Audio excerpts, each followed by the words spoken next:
This is SSPTV News, brought to you by Samsung Productions and the Hazleton Standard Speaker. 1 year later, we take a look back at the COVID-19 pandemic with two local first responders next. Hello everyone, I hope you're having a great day and I thank you for spending part of it with us. I'm Ken Kara and here's your local information.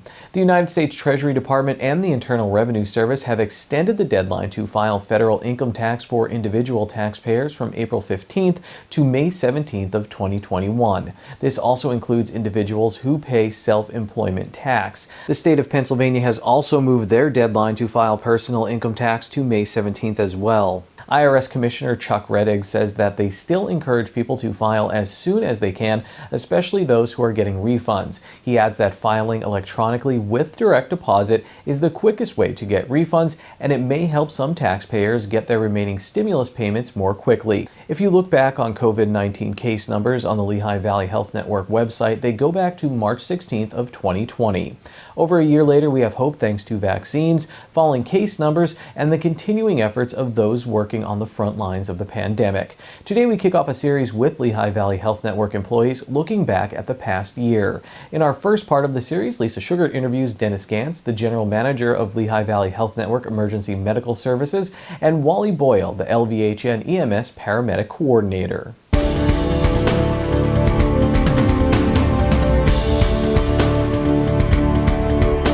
It's great to see you guys. I know you've been dealing with a lot for the past year. I mean, your jobs are always tough. Dennis, let's start with you. How tough was it when you first heard the words pandemic and COVID-19 about a year ago?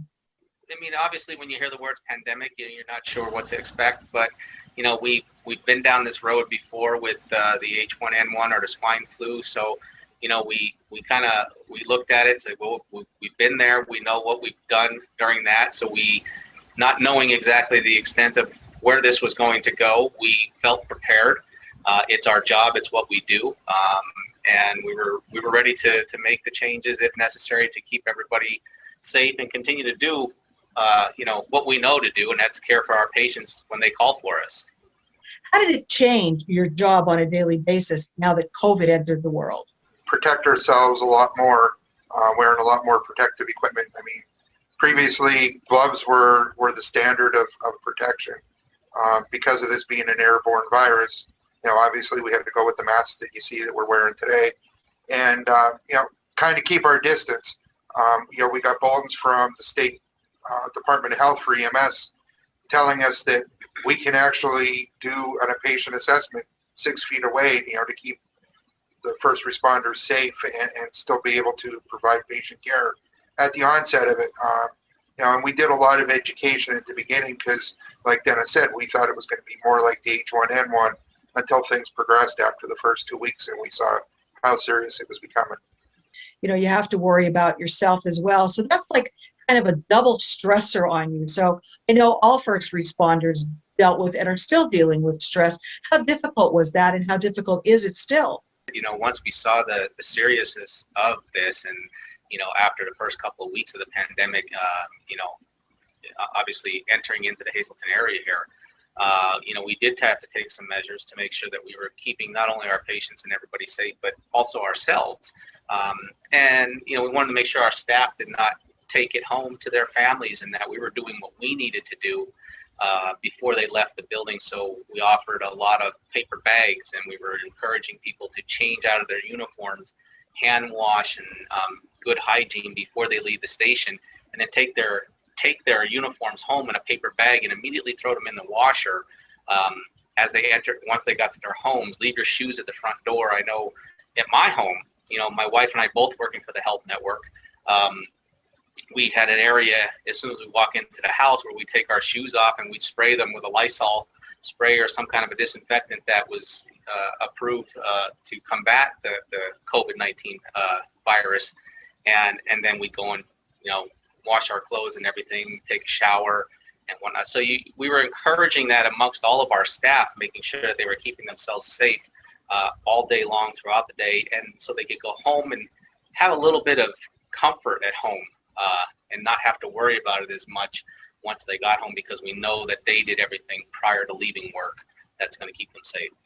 And you want to stress, Dennis, that people should not hesitate to call you under any circumstances, whatever they need you for, that they don't have to be afraid, that everything is sanitized constantly. So tell our viewers about that, that everything is fine, and if they need you, call you. Your health is valuable. You only get one life to enjoy, and we want to make sure that you're taking care of yourself in every way possible. Please don't ignore any signs and symptoms of anything. Don't be afraid to call us. Don't be afraid to go to the hospital. I can assure you that at LVH and EMS, we partner with our city fire department here, and if we have to, we're deconning our ambulance after every patient contact and every call. But on extreme cases, the city of Hazelton has purchased a misting machine, similar to what you've been seeing on the news networks with the airports and whatnot. And so we take our ambulances to the city fire department station, and we completely mist and decon our ambulances inside, and all our transport vehicles, our wheelchair and stretcher van vehicles. So they are extremely safe. They're decontaminated. They're sanitized. Our crews do everything to keep themselves safe with the protective gear. And then once we get you to the hospital, you know, the staff and the colleagues in the emergency departments and on the floors are extremely professional and keeping everything safe. If a patient does have COVID, there is an area where we take that patient for COVID, and everyone else is in different areas. So there's nothing to be worried about. If you have to go to the hospital, you call us. We're going to come and we're going to get you there. Absolutely.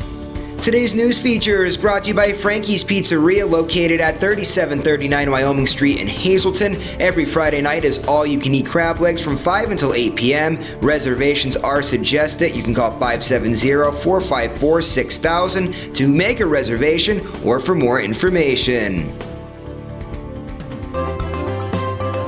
Time now for weather on SSPTV News.